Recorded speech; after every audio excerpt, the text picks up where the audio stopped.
What do you get when you mix superpower egos, moon-base price tariffs, and zero chill?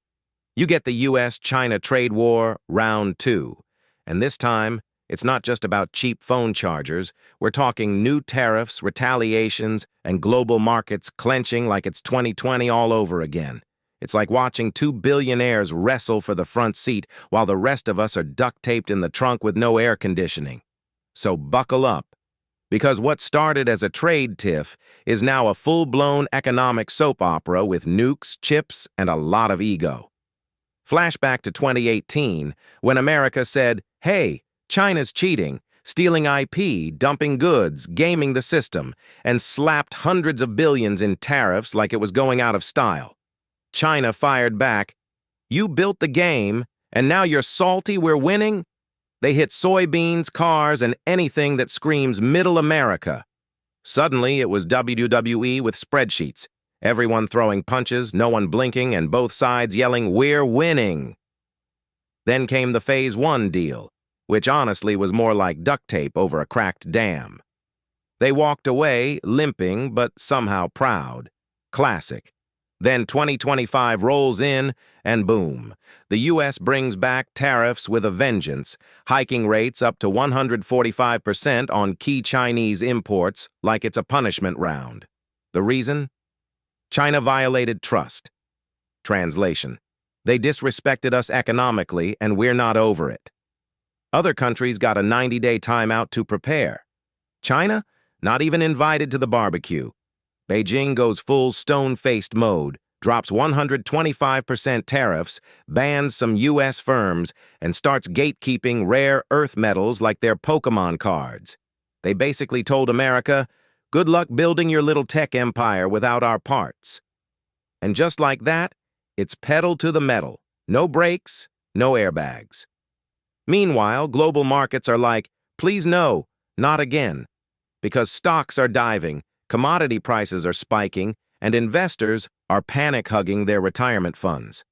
American farmers lose yet another key export lane, Chinese factories are hunting for new customers, and Europe's standing in the corner wondering how they got dragged into this breakup. Even India's just sitting back, sipping chai, a peaceful arms dealer. This isn't just about trade anymore. It's about who can cause the most chaos without technically starting a war. But under the drama is a bigger question. Who gets to shape the future? America wants open trade, but only if it's safe, IP protected, and keeps the dollar on the throne. China? They're done taking orders. They want a system where they're not boxed in by people constantly changing the rules. They want to rise without asking permission. So now it's not just about goods, it's about values, influence, and who gets to call the shots in tomorrow's economy. Spoiler: they're both trying to dominate the same board game while pretending to play by different rules. And let's be honest, both sides are being kinda extra. America keeps preaching free markets like a TED Talk, then blocks stuff faster than a spam filter. China talks about openness, but behind the scenes they're boosting state firms and silencing half the internet. And yet, they need each other. U.S. companies want that juicy Chinese consumer base. Chinese factories still depend on Western tech and orders. It's like watching a divorced couple argue about dinner while still splitting the Netflix bill. So who's winning? Honestly, nobody. America might revive a few factories, but prices rise and global trust dips faster than crypto. China may score sympathy points from the global south, but export numbers are hurting and growth's on a diet. Meanwhile, the rest of the world is just trying not to get hit by economic shrapnel while quietly thinking, can you two not? And while this tariff war is making headlines, the real battle's brewing in tech, AI, chips, cybersecurity, a Cold War where everyone's holding code instead of nukes.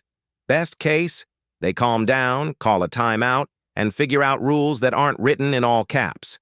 Worst case, the planet splits into two parallel economies, two internets, two tech stacks, two sets of problems. Because the question isn't who wins the trade war anymore. It's, can the world even survive when its two biggest players treat diplomacy like a UFC cage match? Let's just hope someone shows up with a better plan before one of them tries to tariff the oxygen. So, who's actually winning here? The US-China? Or is this just a really expensive way to prove that neither side knows how to read the room? Drop your expert geopolitical analysis or your favorite meme tier take in the comments. And hey, if you enjoy watching world powers fumble diplomacy like it's a drunk dodgeball match, hit that subscribe button. It's cheaper than tariffs and way more satisfying than yelling at Bloomberg.